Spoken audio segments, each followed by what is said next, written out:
I know. I know. They're still in my feed. I really do need to unsubscribe. Let's do that right now. Let's do that. I need to unsubscribe because, I mean, sometimes, look, here's the thing. Sometimes they have some interesting content, but usually they irritate the fuck out of me. But let's go over this one. It's an 8-minute long video. Speaking of like the conspiracy theorists, the interesting thing about the idea of like how much does this conspiracy theory sort of mode and like the big lie, like I don't even know how Trump is going to deal with this so much from a position of like not being in power if he's running as president. If you're going to make the argument that the election was rigged in 2020 or in 2020, how do you convince people to even bother to vote? Like, what do you say? Like, this is another example of how I can't even, guys. This is another example of how ill-informed these two are on politics and what's going on in leftist politics and how there's the horseshoe theory and I can't even, you guys. I couldn't protect your vote in 2020, but now, because I'm working in the private sector, I can protect your vote. Look, they wouldn't do it twice. They wouldn't do it, yeah. I mean, why would they do it twice? That is the dilemma that Charlie Kirk faced, and let's see how he handled this. I'm sure really well. TPUSA conference in Chicago, Illinois. Okay. I listen to your show all the time, and I want to thank you for standing up against the woke Democrat mafia here in Chicago. It's so important. And for saying the truth that the 2016 election was rigged, it was stolen, and that is why 2020. You said 16. Was that 2016, right? No, 20. Oh, 2020. I'm sorry. No, I'm so nervous, Charlie. This is a Bernie bro. The reason he's referring back to 2016 is because of the DNC leak from Wikipedia that showed that Hillary Clinton was favored by Debbie Wasserman. I can't even, dude. You literally just covered a story about Debbie Wasserman Schultz like yesterday or the day before, right? And you don't know the significance of 2016 and why this guy is talking about the election being stolen in 2016? And what I'm referring to is Sam Cedars' reaction to this clip. I'm excited to speak to you. I'm so sorry. Incidentally, we should say that Donald Trump won in 2016. Yeah. That's why Charlie Kirk is like, no, it was a new thing. The election was rigged when Donald Trump was president. Not when he was not president. And like 2020, yes, the 2020 election was rigged. It was stolen. It was stolen, right?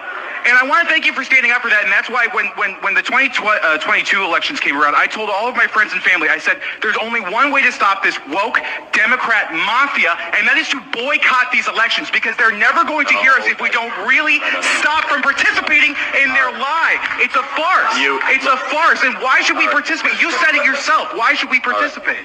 Right. And so this is what's happening to the weak minds who follow people like Cassandra Fairbanks, Kate, I think her name was Caitlin Johnstone, H.A. Goodman, Zach Heller, Jimmy Dore, The Convo Couch, Nico House.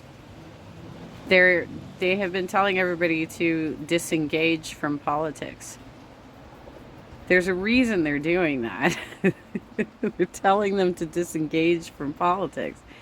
The less people you have involved in a political process, the less you have a democratic process where it represents the actual will of the people, the highest level of your constituents in a district.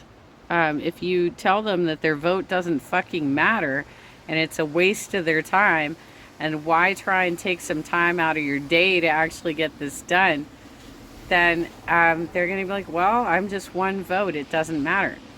And maybe when you dilute that vote for something as large as a presidential race, it's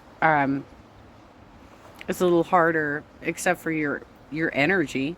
Your energy is going to affect the race. If you're speaking negatively about the Democratic Party all the time, then yeah, that's going to affect the race. If you're spreading conspiracy theories about candidates, that's going to affect the race because you're affecting your network of people. You're putting doubts into their minds. You're telling them their vote doesn't matter. And that's exactly what that live stream network does.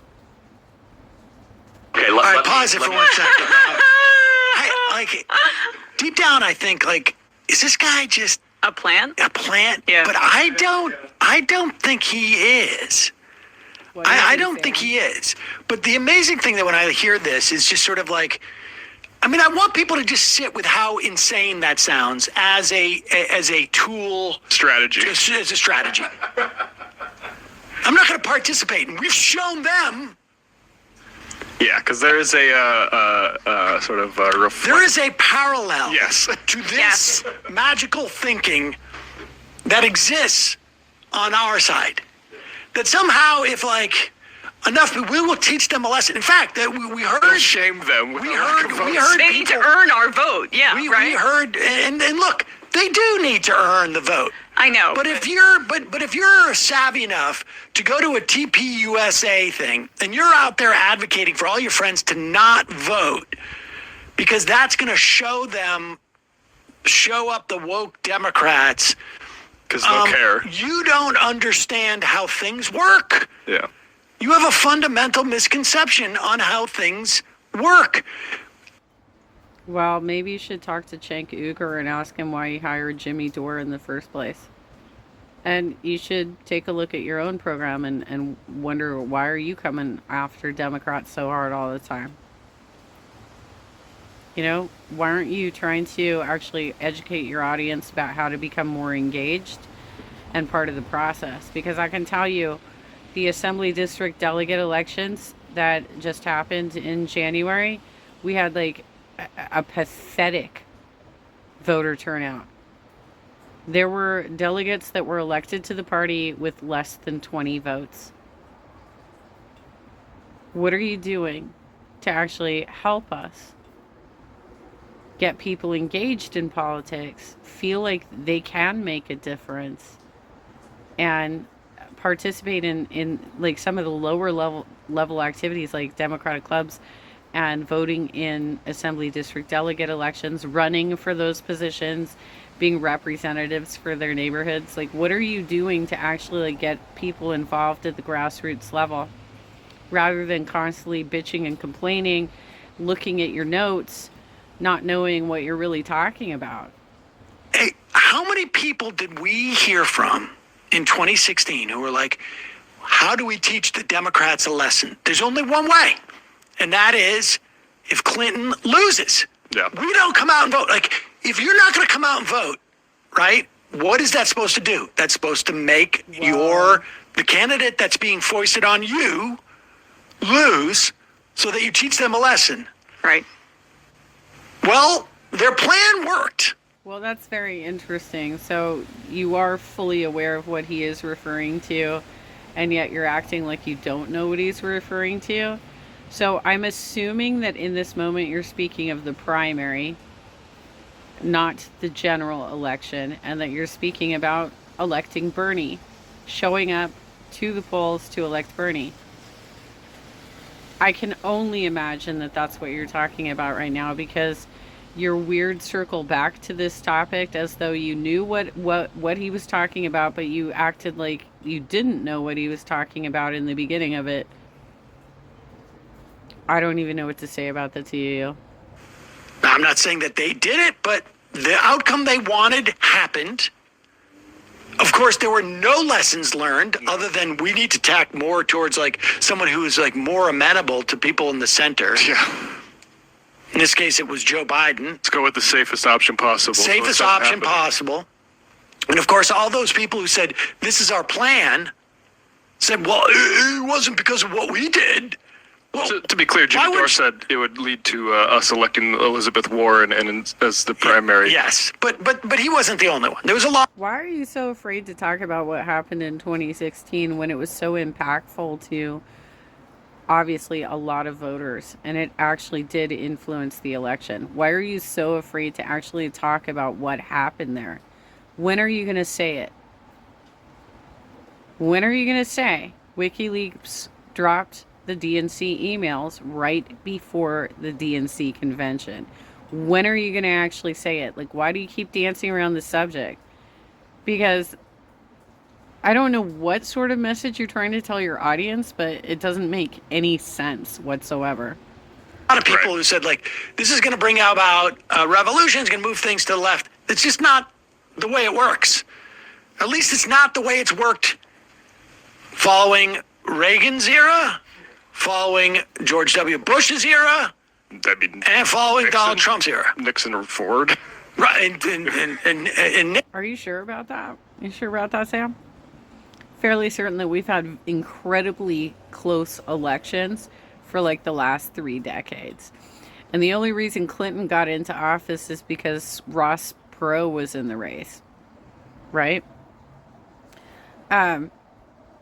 All of our elections have been very close, highly contested, and it's just getting more and more contentious every time we have an election. Every single fucking time. Really? You didn't have this? I can't. Come on, dude. Nixon Ford era, right? You got Jimmy Carter. Yeah. I mean, it's just not the way that it works. I wish it was, but it's not. Anyways, let's hear this. If we don't really stop from participating in their lie. It's a farce. It's a farce. And why should we participate? You said it yourself. Why should we participate? Okay, let me tell you why. So I love the energy. You buttered me up perfectly, right? But I got to disagree. It is not rational to stop engaging in the civic process that decides who is in charge. Hold on. Even if it is, hold on. Let's 1 second. Even if it is rigged, okay? Even if it is rigged, going through a tradition of voting at least opens an opportunity, a chance, a micron that you actually might still be able to have representative government. What you are doing, respectfully, is a guarantee that you'll never have a voice. That's true, but that's not something that you can sell to a base when you've said that the entire electoral system is rigged against you. I don't think his explanation, I don't think it's going to be effective, to the extent he's going to change any minds. But I also think that it's like, it doesn't work that way. That's not what, they don't care if voter participation is 5%. They would love it. Then all they need to do is go out and convince, 2.6% of the people. Both corporate cores of each party would love it if less people were engaged. Which is exactly why the ADEM elections this year ran the way they did. Because they made it such a complicated process that you had to be really on top of it and really engaged in order to participate in it. And it should be open to all Democrats and an easy participant process. The thing is, for instance, one of the rules this year was that undocumented immigrants could run for party positions, but they could not vote in the process. And the reason they could not vote in the process is because the California Democratic State Party validates your voter registration through PDI or the like. It might be minivan, but I think it's PDI. And so they want to make sure that you're actually a registered voter to participate in the process. Whereas you can run for a party position if you just declare your intention that you are a leftist. You don't have to, this is a new rule, because in the past you had to be registered as a Democrat before the prior election, the November election of that year, in order to run for a party position. And so I'm not sure why they made this change, and I don't know that it's really an effective change either, especially if they can run but they can't get votes. I get where you're trying to go with this, that this is an undocumented community that needs some representation too, but I don't know that we're really there yet. And the voting process was so complicated. Only you guys think it's hard to just vote in a general or a midterm. This was like the most complicated voting process ever. But it's weird that they acted like they didn't know what this guy was talking about in regards to 2016.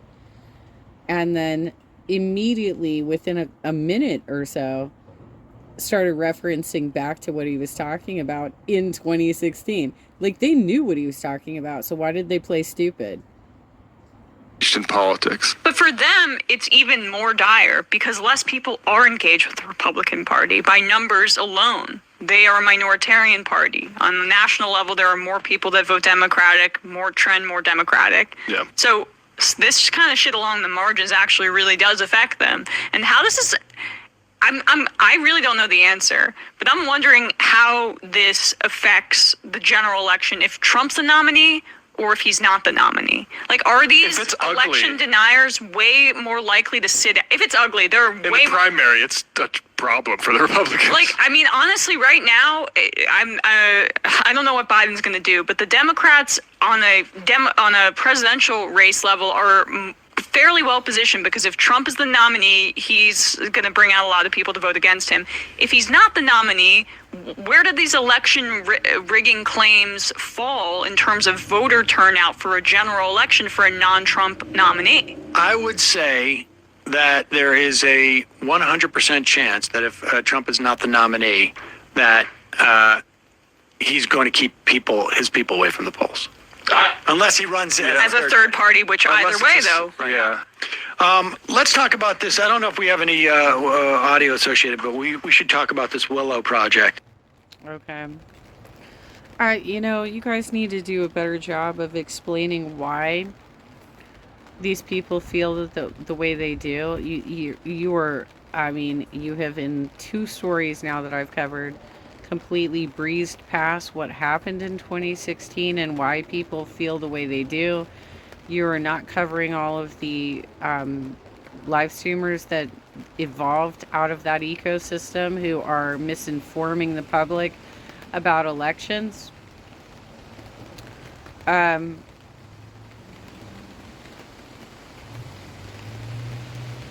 couldn't even identify that guy clearly was concerned about the 2016 election because he was a Bernie bro. That's why he has such strong feelings about the DNC. Plus, you haven't explained to your audience why so many people just equate the Democratic Party to the DNC without realizing there are hundreds, if not thousands, there are thousands of sub-organizations that operate independently under the name Democratic Club, Democratic Central Committee, Democratic State Party.